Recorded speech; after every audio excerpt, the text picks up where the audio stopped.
Good morning students, स्वागत है आप सबका लर्निंग विद कौशिक में।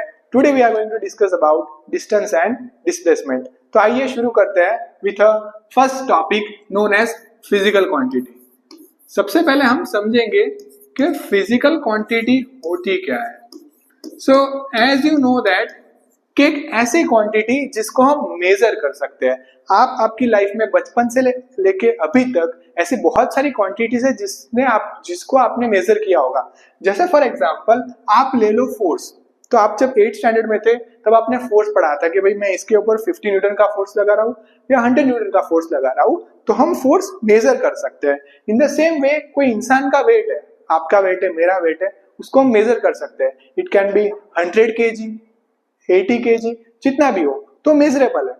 तो पूरे अपने फिजिक्स के अंदर ऐसी क्वांटिटी जिसको हम मेजर कर सकते हैं, उस प्रकार की क्वांटिटी को फिजिकल क्वांटिटी कहा जाता है। तो हम ब्रैकेट में यहाँ पे क्या लिख देंगे, it is a measurable quantity. Second चीज की बात करें तो इसके एग्जांपल्स कौन से हो गए? इसके एग्जांपल्स हो गए force, it can B weight of an person, right, और टेम्परेचर, हम टेम्परेचर मेजर करते हैं रूम का, एक्सेट्रा। तो इस सारे प्रकार की क्वांटिटी को हम फिजिक्स के अंदर फिजिकल क्वांटिटी कहते हैं। आइए फिजिकल क्वांटिटी कितने प्रकार की होती है वो देखते हैं। फिजिकल क्वांटिटी बेसिकली दो प्रकार की होती है, या तो वो स्केलर क्वांटिटी होगी, स्केलर क्वांटिटी, या तो फिजिकल क्वांटिटी को हम वेक्टर क्वांटिटी बोलेंगे। अब ये स्केलर और वेक्टर का कॉन्सेप्ट क्या कहता है? यदि आप कोई भी क्वांटिटी, चाहे फोर्स, वेट, टेम्परेचर मेजर कर रहे हो, उस समय आप वो क्वांटिटी के अंदर ओनली मैग्नीट्यूड मेजर कर रहे हो। उस क्वांटिटी में हमें डायरेक्शन से कोई लेना देना नहीं है, ओनली मैग्नीट्यूड के बारे में हम डिस्कशन करते हैं। तो वैसी क्वांटिटी को हम स्केलर क्वांटिटी कहते हैं। एग्जाम्पल देखते हैं, इसके एग्जाम्पल कौन से होंगे? इसके एग्जाम्पल हो गया हमारा मास, एक इंसान का मास। यदि आपको पूछा जाए आपका मास कितना है, तो आप बोलोगे सर 50 kg या 20 kg। कोई ऐसा थोड़ी ना पूछेगा कि 20 kg कौन सी डायरेक्शन में है। भाई मास तो पूरी बॉडी का होता है, उसकी कोई डायरेक्शन नहीं होती है। In the same way temperature, आपको पूछा जाएगा रूम का टेम्परेचर क्या है, आपने बोला सर 40 डिग्री, सर 30 डिग्री। तो 40 और 30 डिग्री जो रूम का टेम्परेचर वो पूरे रूम के लिए होगा, ना कि पर्टिकुलर डायरेक्शन के लिए। तो इसलिए इस प्रकार की क्वांटिटी जिसके अंदर हमें खाली मैग्नीट्यूड के बारे में स्टडी करना है, उसकी वैल्यू से हमें मतलब है, ना कि डायरेक्शन से, उसे हम स्केलर क्वांटिटी कहते हैं। In the same way vector quantity को जब हम डिस्कस करें तो वेक्टर क्वांटिटी वो क्वांटिटी होती है where we require magnitude as well as direction. अब मैग्नीट्यूड और डायरेक्शन जरूरी है, वैसी क्वांटिटी कौन सी है? तो आपने जरूर देखा होगा 8th स्टैंडर्ड के अंदर फोर्स के बारे में। तो जब हमने फोर्स के बारे में पढ़ा था तो आपको पता है कि एक कॉन्सेप्ट ले लो कि ये एक बंदा है और एक बंदा है, ये ब्लॉक के ऊपर फोर्स लगा रहा है। तो आपको दो चीज पता होनी चाहिए कि एक तो ये जो मैन है वो ये ब्लॉक के ऊपर कितना फोर्स लगा रहा है, हाउ मच। सेकंड इंफॉर्मेशन आपको ये पता होनी चाहिए कि वो कौन सी डायरेक्शन में लगा रहा है, because here the direction as well as magnitude both are required. और इस प्रकार की जो क्वांटिटी है उसे हम वेक्टर क्वांटिटीज कहते हैं। फोर्स के अलावा और कौन सी वेक्टर क्वांटिटी होगी? वेलोसिटी। फिर आज जो हम पढ़ने वाले हैं डिस्प्लेसमेंट, वो भी एक वेक्टर क्वांटिटी है। और जो डिस्टेंस पढ़ने वाले हैं वो स्केलर क्वांटिटी है। अब इसमें थोड़ा डिटेल में आपको मैं समझाऊं,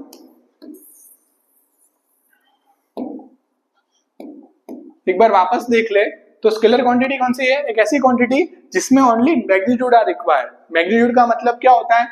यदि मैं आपको बोलूं कि एक बंदा 50 न्यूटन का फोर्स लगा रहा है, तो ये जो 50 न्यूटन है ना, ये न्यूमेरिकल वैल्यू और ये इसका यूनिट, इसको हम कहते हैं मैग्नीट्यूड, राइट।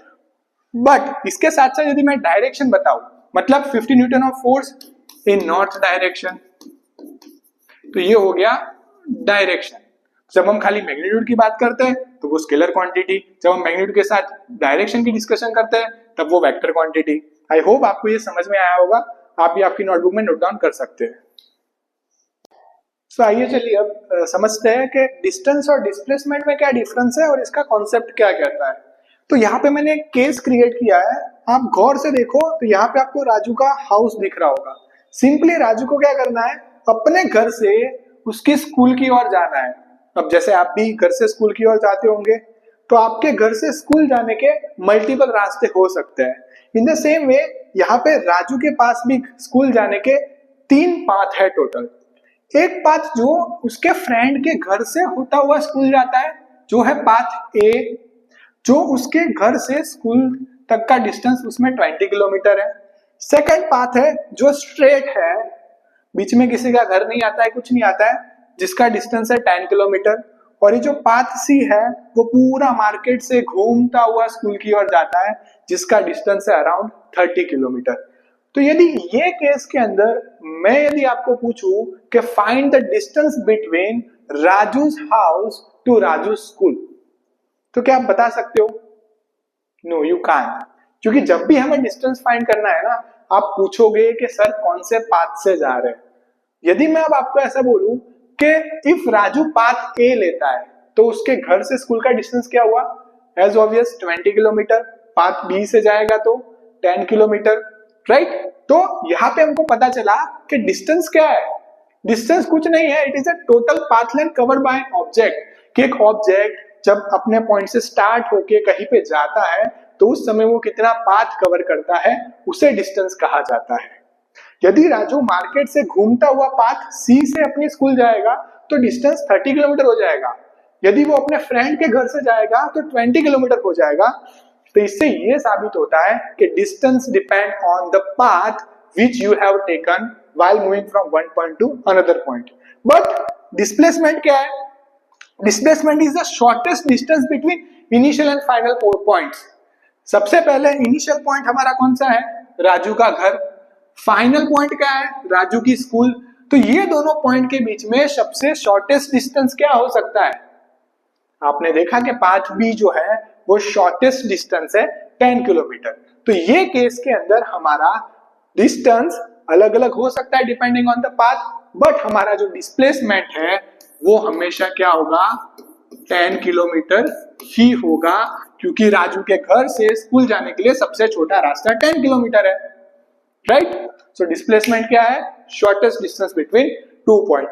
यदि आप गौर से इस प्रकार के सम्स को करोगे ना तो आप एक चीज नोटिस करोगे कि हमेशा 2 पॉइंट के बीच का जो शॉर्टेस्ट डिस्टेंस होता है ना वो स्ट्रेट लाइन होता है। Straight lines will give you the shortest distance between 2 point. आप नोटबुक में नोट डाउन कर दीजिए। सो आइए अब हम समझते हैं डिस्टेंस और डिस्प्लेसमेंट का डिफरेंस को। तो पहला ही डिफरेंस जो हमने डेफिनेशन के रूप में समझा वो क्या था? Distance is the total path length. कोई भी ऑब्जेक्ट का टोटल पाथ लेंथ कितना है वो मेजर करने पे हमको डिस्टेंस मिल जाता है।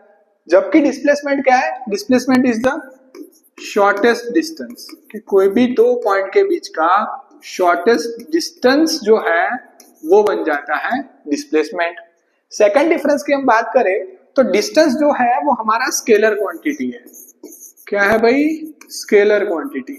यहाँ पे हमें खाली मैग्नीट्यूड की जरूरत पड़ती है, हालांकि जो डिस्प्लेसमेंट है वो वेक्टर क्वांटिटी है, क्योंकि हमें यहाँ पे मैग्नीट्यूड के साथ साथ डायरेक्शन की जरूरत पड़ती है।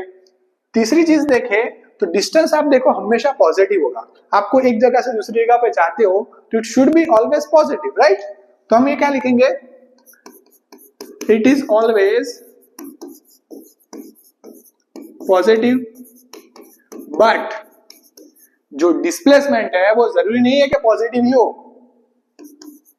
It can be positive, negative और even zero. Displacement positive, negative और जीरो भी हो सकता है। चलिए समझते हैं एक एग्जांपल के सहारे। समझ लो कि एक पर्सन ए है, वो अपने घर से कोई बी पॉइंट पे जाता है, अब वहां से वापस अपने घर पे आ जाता है। तो यदि मैं आप बोलूं कि इन दोनों के बीच का डिस्टेंस 10 किलोमीटर है, मैं बोलूं कि इस केस में डिस्प्लेसमेंट क्या हुआ, तो आप आराम से बता सकते हो कि जब बंदा पॉइंट ए से बी गया और ए पे वापस आया तो उसका इनिशियल पॉइंट और फाइनल पॉइंट दोनों सेम जगह पे है। तो हम क्या बोलेंगे? इस केस में डिस्प्लेसमेंट क्या हुआ है? जीरो हुआ है। अब देखो एक बंदा पॉइंट ए से बी की ओर जाता है, फिर वहां से 180 डिग्री टर्न लेकर ऐसे पॉइंट सी तक आता है।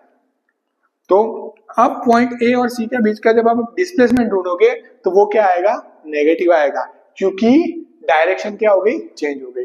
तो हमारा डिस्प्लेसमेंट जो है वो पॉजिटिव, नेगेटिव और जीरो भी हो सकता है।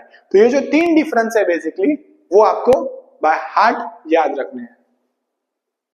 आइए तो अब हम थोड़े न्यूमेरिकल सॉल्व करते हैं डिस्टेंस और डिस्प्लेसमेंट के। ये पहला न्यूमेरिकल देखो जिसके अंदर ए से बी का डिस्टेंस 10 किलोमीटर दिया है, बी से सी का 8, सी से डी का 10 किलोमीटर, और उसके बिहाफ पे आपको कुछ क्वेश्चंस पूछे गए हैं। पहला क्वेश्चन आपको ये कह रहा है calculate the distance and displacement covered by an object when it is moving from A to D. मतलब हमारा ऑब्जेक्ट ए से डी तक जा रहा है तो कितना डिस्टेंस और डिस्प्लेसमेंट कवर करता है। तो डिस्टेंस की जब हम बात करते हैं तो आपको ही पता है डिस्टेंस को हम स्मॉल डी से रिप्रेजेंट करेंगे। कितना डिस्टेंस कवर करेगा, let's see total path length कितना पाथ कवर किया, ए से बी गया 10, 10 plus 8 plus 10, right. So it would be 10 plus 8 plus 10 means आपका आंसर क्या आएगा 28 मीटर। ये स्केल किलोमीटर में, सॉरी, तो क्या लिख देंगे किलोमीटर, ओके। डिस्प्लेसमेंट को हम रिप्रेजेंट करेंगे कैपिटल डी से।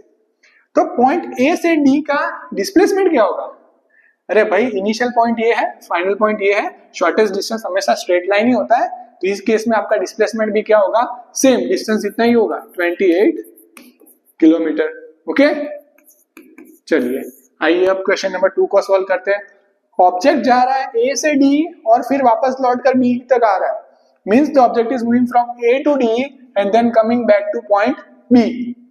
तो पहले ए से बी गया होगा 10, 8 प्लस 10, तो पहले 28 किलोमीटर उसने ट्रैवल किया, अब वापस बी पे आ रहा है तो 10 प्लस 8, तो हम कैसे करेंगे डिस्प्लेसमेंट, 28 हुआ, यहां से यहां तक जाने का 28, फिर 10 प्लस 8 यानी 18, तो हमारा आंसर क्या आएगा 46 किलोमीटर। तो वो ऑब्जेक्ट ने टोटल डिस्टेंस कितना कवर किया, 46 किलोमीटर। अब आइए डिस्प्लेसमेंट देखते हैं। अब देखने वाली बात है और ध्यान रखने वाली बात है, हमारा ऑब्जेक्ट का इनिशियल पॉइंट कौन सा है, ए पॉइंट, फाइनल पॉइंट कौन सा है, बी। इनिशियल और फाइनल पॉइंट के बीच का कितना डिस्टेंस है 10, तो डिस्प्लेसमेंट क्या होगा इस केस के अंदर 10 किलोमीटर। तो ध्यान रखना डिस्प्लेसमेंट हमेशा इनिशियल और फाइनल पॉइंट के बीच का डिस्टेंस होता है। आइए अब आगे बढ़ते हैं। क्वेश्चन नंबर 3 बोल रहा है ए टू सी जा रहा है और वापस ए पे आ रहा है, A to C and then coming back to A, मतलब 10 प्लस 8 प्लस 8 प्लस 10। तो थर्ड केस के अंदर हमारा डिस्टेंस कितना होगा 10 प्लस 8 प्लस 8 प्लस 10, यानी 10 10 20 हो गया, 8 8 16 हो गया, यानी 36 किलोमीटर। डिस्प्लेसमेंट क्या होगा, स्टार्ट ए से हो रहा है, खत्म भी ए पे हो रहा है, यहां से चालू करके यही वापस आ गया, मतलब डिस्प्लेसमेंट क्या होगा जीरो, क्यों, इनिशियल और फाइनल पॉइंट तो कैसे है, सेम है, दैट्स व्हाई डिस्प्लेसमेंट हमारा हो जाएगा 0 किलोमीटर। 4 नंबर का क्वेश्चन बोलता है बी से स्टार्ट कर रहा है, सी जा रहा है, फिर ए आ रहा है, बी से सी गया, सी से ए आया, तो डिस्टेंस कितना किया 8 प्लस 8 प्लस 10, यानी 16 प्लस 10 कितना हो गया 16 प्लस 10 यानी 26 किलोमीटर। आइए डिस्प्लेसमेंट कितना होगा बताइए, पॉइंट बी से स्टार्ट किया उसने, ये पॉइंट से स्टार्ट किया है, एंड कहां हो रहा है ए पॉइंट पे। अब ध्यान से देखो डिस्प्लेसमेंट है वेक्टर क्वांटिटी, अभी तक हम जब आगे जा रहे थे तो पॉजिटिव ले रहे थे, बट अब ये तो रिवर्स जा रहा है तो बीच का डिस्टेंस 10 किलोमीटर है, बट उसको हम क्या लिखेंगे -10 किलोमीटर। क्यों ऐसा लिखेंगे, क्योंकि यदि हमने 10 लिख दिया तो उसको ऐसा लगेगा कि बी पॉइंट से 10 किलोमीटर की दूरी पे, बट एक्चुअली में वो पीछे की ओर है, तो इसको हम एज अ रेफरेंस पॉइंट माने। कौन सा पॉइंट, रेफरेंस पॉइंट माने। तो यदि आगे को हम पॉजिटिव लेते हैं एक्सिस, तो पीछे को नेगेटिव लेना पड़ेगा। इस केस में हमारा जो फाइनल पोजीशन है वो बी से इस तरफ 10 किलोमीटर, इसलिए हमने उसको -10 लिखा, ना कि +10। तो ये चीज ध्यान में रखना, बहुत अच्छा न्यूमेरिकल है, नोट डाउन कर दीजिए। आइए अब कुछ और न्यूमेरिकल्स करते हैं, थोड़ा लेवल बढ़ाते हैं अपना। फर्स्ट न्यूमेरिकल गौर से देखो तो आप देख पा रहे होंगे कि यहाँ पे एक ऑब्जेक्ट है जो सर्कुलर फॉर्म में मूवमेंट कर रहा है। मैंने पूछा है calculate distance and displacement if object move one round. यदि ऑब्जेक्ट कोई भी एक पॉइंट से स्टार्ट करके एक राउंड, एक चक्कर लगाता है तो उस समय कितना डिस्टेंस और डिस्प्लेसमेंट कवर करेगा। डिस्प्लेसमेंट की बात करें तो वो तो बहुत इजी हो जाएगा, क्योंकि आपको पता है कि वो ऑब्जेक्ट जहां से स्टार्ट कर रहा है ना, वही घूम के वापस अपने वही पॉइंट पे आ रहा है।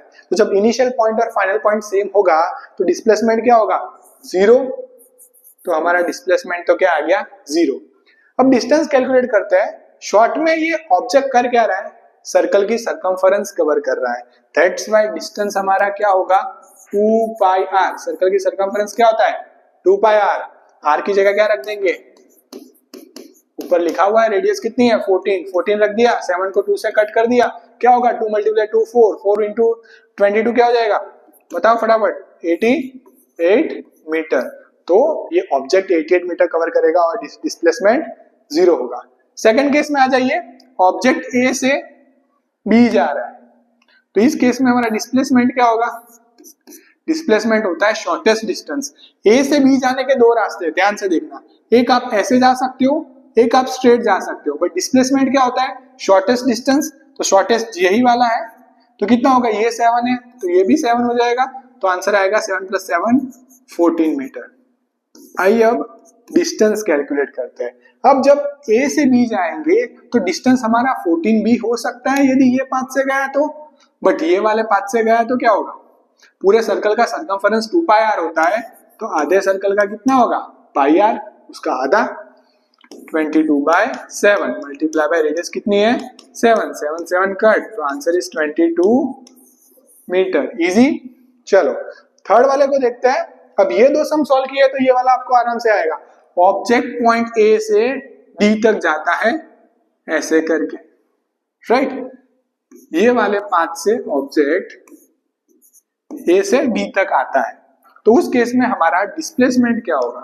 डिस्प्लेसमेंट को आपको पता ही है, ए और डी के बीच का जो सबसे छोटा डिस्टेंस होता है वो क्या है, डिस्प्लेसमेंट। हालांकि यहाँ पे इंफॉर्मेशन नहीं दी हुई है इतनी।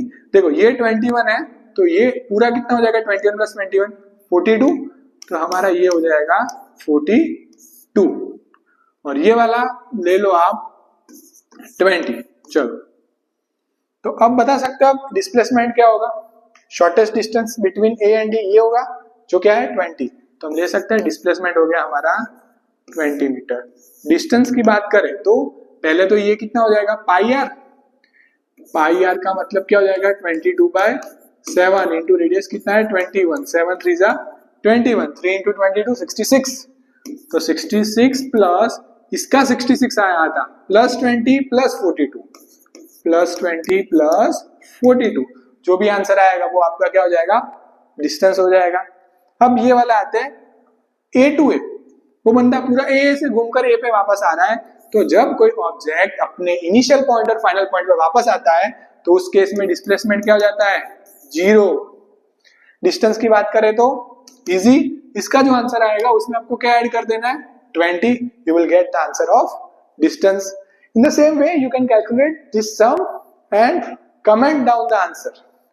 ये दो न्यूमेरिकल मैं आपको होमवर्क में दे रहा हूँ, you have to complete this numerical in your homework। थोड़े चैलेंजिंग न्यूमेरिकल्स है, बट ट्राई करना, इसका आंसर आएगा, और जो भी आंसर आता है आई होप आप कमेंट सेक्शन के अंदर वो आंसर पिन कर देना, ताकि मैं देख पाऊँ कि कितने बच्चे को ये डिस्टेंस डिस्प्लेसमेंट का कॉन्सेप्ट समझ में आया है। और यदि आप इस प्रकार का हार्ड न्यूमेरिकल कर पा रहे हो, मतलब आपको डिस्टेंस डिस्प्लेसमेंट का कॉन्सेप्ट बहुत अच्छी तरीके से समझ में आया है, और आप बहुत अच्छे हार्ड न्यूमेरिकल्स भी आगे कर पाएंगे।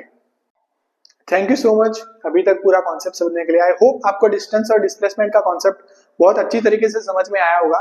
कोई भी डाउट है तो कमेंट सेक्शन के अंदर कमेंट करना ना भूलिएगा, और यदि हमारा वीडियो अच्छा लगा है तो लाइक, शेयर और सब्सक्राइब करना ना भूलिएगा, और साथ साथ में आपके फ्रेंड्स को इस प्रकार का बेहतरीन कंटेंट शेयर करना ना भूलिएगा। मिलते हैं आपसे एक और वीडियो के साथ, तब तक के लिए सायोनारा।